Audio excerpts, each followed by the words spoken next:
नमस्कार मित्रांनो, मी भारत बापू Savalwade, Latthe education society Sangli संचालित श्रीमती अक्काताई नाना निजा हायस्कूल दत्तवाड, तालुका शिरोळ, जिल्हा कोल्हापूर या ठिकाणी विज्ञान शिक्षक म्हणून कार्यरत आहे. माझ्या भारत सावळवाडे या यूट्यूब चॅनलमध्ये मी सर्वांचं स्वागत करतो. आणि आज आपण इयत्ता 9वी विज्ञान आणि तंत्रज्ञान भाग 1 म्हणजेच science and technology part first मधील chapter number 12 study of sound म्हणजे ध्वनीचा अभ्यास या प्रकरणातील 5व्या भागाकडे जाणार आहोत, की ज्याच्यामध्ये reflection of sound, echo and reverberation ह्या 3 संकल्पनांचा आपण विचार करणार आहोत. म्हणजे ध्वनीचं परावर्तन, त्यानंतर प्रतिध्वनी आणि रिव्हर्बरेशन म्हणजे निनाद, या 3 संकल्पना यांचा आपण अभ्यास करणार आहोत. तर मग प्रथम आपण रिफ्लेक्शन ऑफ लाईट या भागाकडे येऊया. मित्रांनो, यापूर्वी आपण इयत्ता 8वी आणि इयत्ता 9वी मध्ये सुद्धा रिफ्लेक्शन ऑफ लाईट याचा अभ्यास केलेला आहे. आणि मग या रिफ्लेक्शन ऑफ लाईट मध्ये जे 3 नियम आपल्याला सापडतात ते 3 नियम थोडेसे आठवतात का पहा. काय सांगतो पहिला नियम? The incident light ray and the reflected light ray are on the opposite sides of the normal. Okay. दुसरा नियम काय सांगतो? Angle of incidence is equal to angle of reflection. ठीक आहे. तिसरा नियम काय सांगतो? Incident light ray, normal and the reflected light ray are all line in the same plane. म्हणजे एकाच प्रतलामध्ये ते असतात आणि ते एका कागदावर आपण उमटवू शकतो. हे 3 नियम. आता मित्रांनो, ध्वनीच्या बाबतीमध्ये नेमकं काय घडतं तेच आपण पाहू. म्हणजे मराठीमध्ये मी प्रकाशाच्या परावर्तनाचे नियम पुन्हा एकदा सांगतो. एखाद्या प्रकाश किरणाचं जर परावर्तन झालं सपाट आरशावरून, तर त्या ठिकाणी जो आपाती किरण आहे तो आणि परावर्तित किरण हे स्तंभिकेच्या 2 विरुद्ध बाजूस असतात. पहिला नियम. दुसरा नियम असा आहे, आपाती किरणानं स्तंभिकेशी केलेला कोन म्हणजे आपतन कोन आणि परावर्तित किरणानं स्तंभिकेशी केलेला कोन म्हणजे परावर्तन कोन, हे दोन्हीही समान मापाचे असतात. हा दुसरा नियम. आणि त्यानंतर तिसरा नियम आहे, आपाती किरण, स्तंभिका आणि परावर्तन किरण हे तिन्ही एकाच प्रतलामध्ये असतात. ते आपल्याला कागदावर उमटवता येतात. ओके. आता प्रकाश किरणांचा आपण विचार केला. आता ध्वनी लहरीच्या बद्दल काय घडतं त्याच्याबद्दल आपण पाहू. या ठिकाणी एक छोटासा प्रयोग आहे. या प्रयोगाचा सेटअप किंवा एक डायग्रामॅटिक रिप्रेझेंटेशन आणि तो प्रयोग कसा करावा याच्याबद्दल मी आता या ठिकाणी व्यक्त करतोय. आणि हा व्हिडिओ झाल्यानंतर लगेचच या व्हिडिओच्या डिस्क्रिप्शन बॉक्समध्ये खाली म्हणजे उजव्या बाजूला, व्हिडिओच्या खालच्या बाजूला जो डाउनवर्ड एरो दाखवलेला असेल, ड्रॉप डाऊन एरो दाखवलेला असेल, तो प्रेस केल्यानंतर डिस्क्रिप्शन बॉक्स ओपन होईल. तो ओपन झाला की तिथं मी याच्या प्रत्यक्ष प्रयोगाचा व्हिडिओ सेट करणार आहे. म्हणजे त्याची लिंक सेट करणार आहे. ती टॅप करून आपण प्रत्यक्ष प्रयोग कसा करायचा हे सुद्धा पाहू शकता. प्रथम आपण इथं डायग्रामॅटिक रिप्रेझेंटेशन आणि इथं काय घडतं ते आपण पाहूया आणि कसा प्रयोग करायचा ते आपण पाहूया. ओके मित्रांनो, या ठिकाणी समजा एक सपाट पृष्ठभाग घेतला या पद्धतीनं. या सपाट पृष्ठभागावर इथं 2 पुठ्ठ्यांचे नळ्या बसवायचे या पद्धतीनं. आणि त्याचबरोबर या दुसऱ्या बाजूला सुद्धा असेच पुठ्ठ्यांच्या नळ्या बसवायच्या आहेत. अशा प्रकारच्या ह्या नळ्या बसवल्यानंतर याला आपण अरेंजमेंट अशी करायची आहे की इथं कोनमापक फिट करायचं आहे. म्हणजे इथं कोनमापक असणार आहे. त्याच्या 90 अंशाची रेषा या बाजूला असेल आणि उर्वरित सर्व खुणा या बाजूला असतील. म्हणजे 10, 20, 30, 40 असं करत इकडं 90 अंशापर्यंत आणि तसंच इकडं 90 अंशापर्यंत अशा ह्या खुणा असतील. ठीक आहे. म्हणजे स्तंभिकेशी झालेला कोन किती अंशाचा हे मोजण्यासाठी आपल्याला ही अरेंजमेंट करावी लागणार आहे. म्हणजे इकडं 10, 20, 30 या पद्धतीनं. तसंच या बाजूला सुद्धा 10, 20, 30 या पद्धतीने ह्या खुणा करायच्या. आणि अशा प्रकारच्या खुणा केल्यानंतर आपण त्या ठिकाणी आणखी काही अरेंजमेंट अशा करायच्या की ही जी स्तंभिका आहे ही स्तंभिका म्हणजे एक जाड पुठ्ठा घ्यायचा आणि बऱ्यापैकी मोठा घ्यायचा तो पुठ्ठा असा मध्ये आपल्याला ठेवायचा आहे.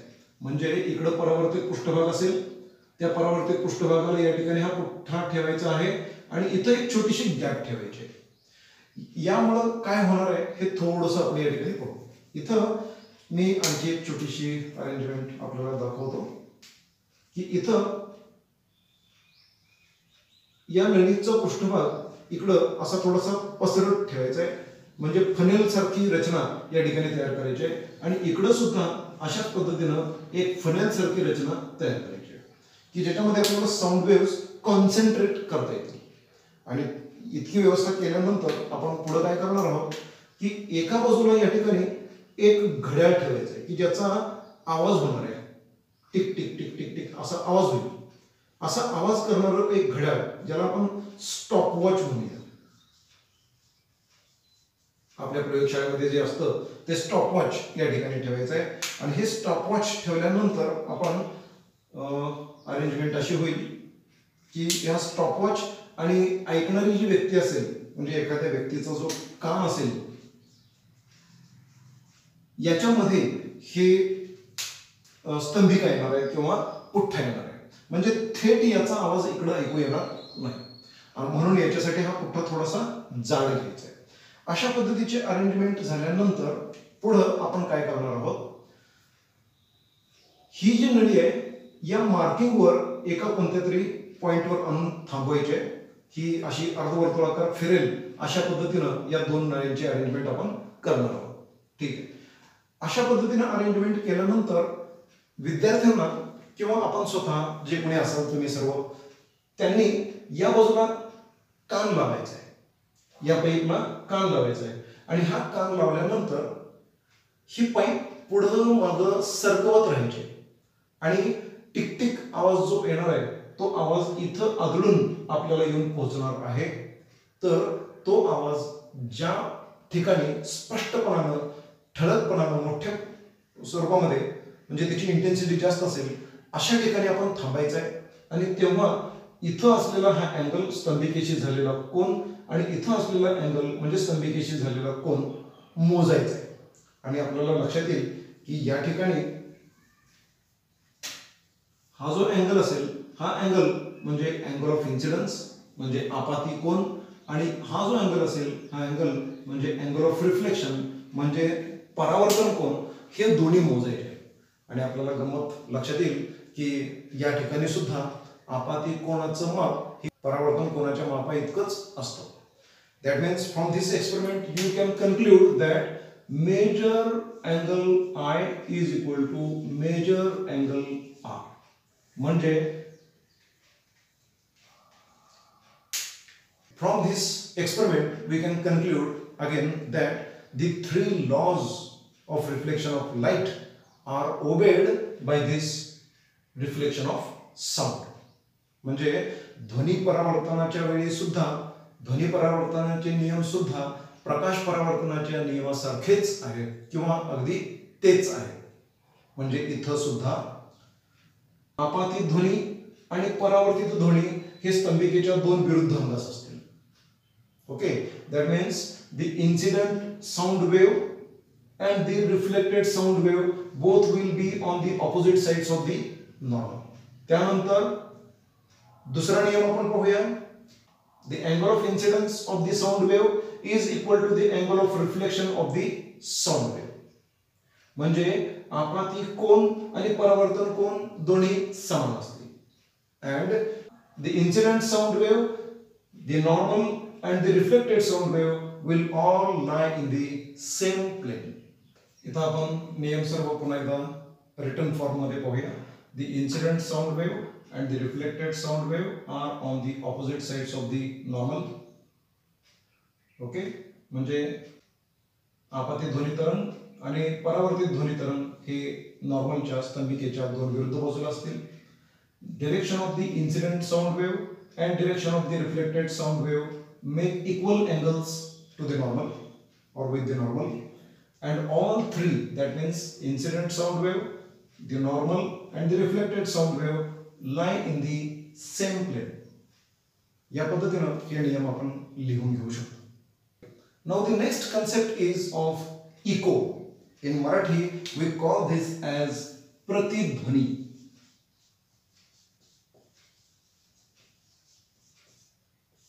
What is this pratidhwani or what is this echo?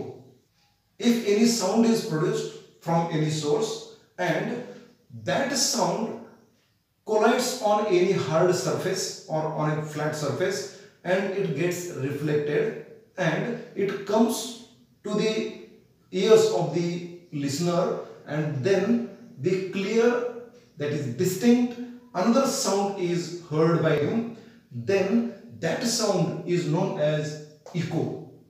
म्हणजे एखाद्या स्रोताच्या ठिकाणी एक ध्वनी तयार झाला, तो ध्वनी ऐकणाऱ्याने ऐकलेला आहे, परंतु तो एखाद्या कठीण पृष्ठभागावर, सपाट पृष्ठभागावर जाऊन आदळला आणि तिथून तो परावर्तित झाला आणि पुन्हा त्या व्यक्तीच्या कानावर तो जर पडला तर तो स्वतंत्रपणानं नवीन आवाज या ठिकाणी व्यक्तीच्या कानावर येऊन आदळणार.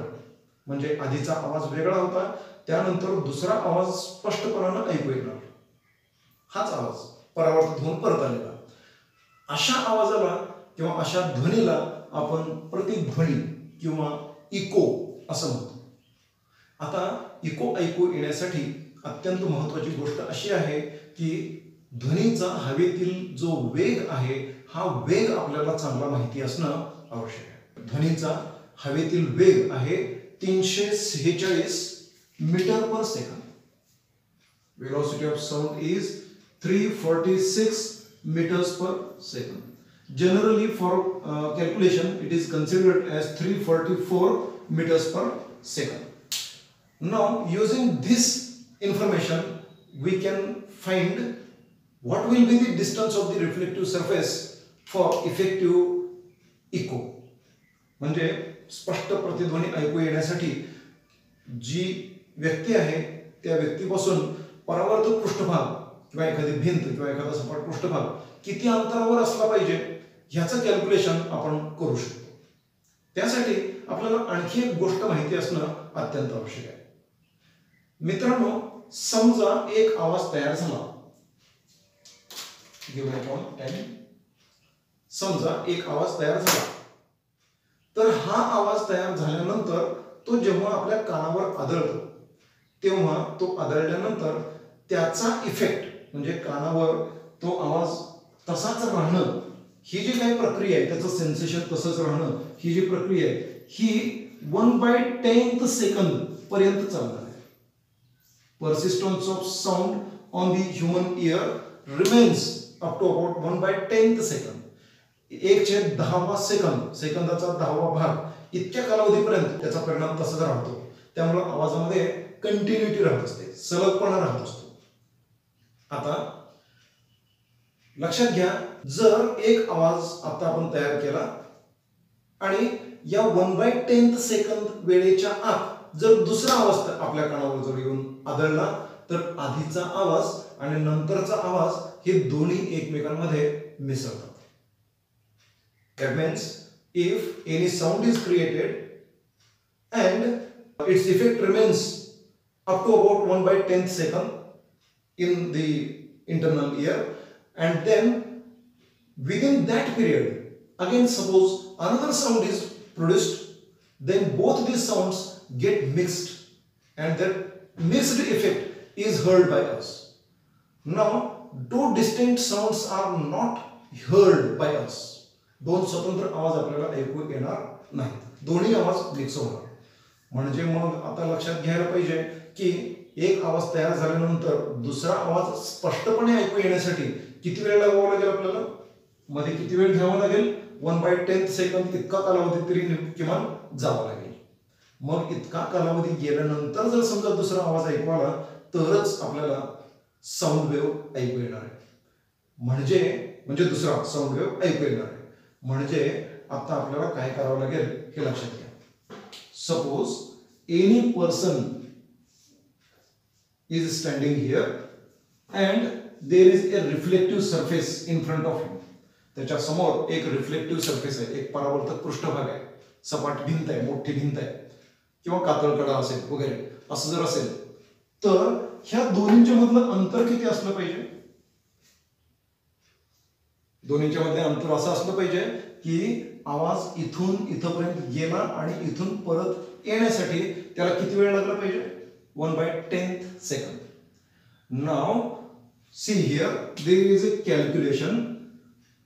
Sound travels through the air with the velocity 344 meters per second. That means it will cover 344 meters distance in 1 second. Now, how much distance will it cover in 1/10th second? That will be calculated. So, here 344 into 1/10th second. That means into meter per second into second. The second which is present in numerator and denominator will get cancelled and the distance will be, this multiplication will be equal to 34.4 meters. म्हणजे इथून आवाज इथपर्यंत जाणं आणि तिथं आदळून तो परत रिफ्लेक्ट होऊन पुन्हा परत येणं याच्यासाठी किती अंतर असलं पाहिजे? 34.4 मीटर इतकं अंतर असलं पाहिजे. जर इतकं अंतर असायला हवं असेल तर जाण्यासाठी आणि येण्यासाठी दोन्हीचं अंतर घेतलेलं आहे. That means the distance from this object from the observer और the listener will be divided by 2. It will be divided by 2. So it will be equal to 17.2 meters. The distance of the reflective surface from the observer must be 17.2 meters. म्हणजे किमान अंतर किती असलं पाहिजे? 17.2 metre इतकं अंतर असलंच पाहिजे. ते अंतर जर नसेल तर विदिन 1/10 सेकंद, म्हणजे त्याच्यापेक्षा आवाज जर अंतर जर कमी असेल तर विदिन 1/10 सेकंद दुसरा आवाज येणार आहे. दोन्ही आवाज मिक्स होणार.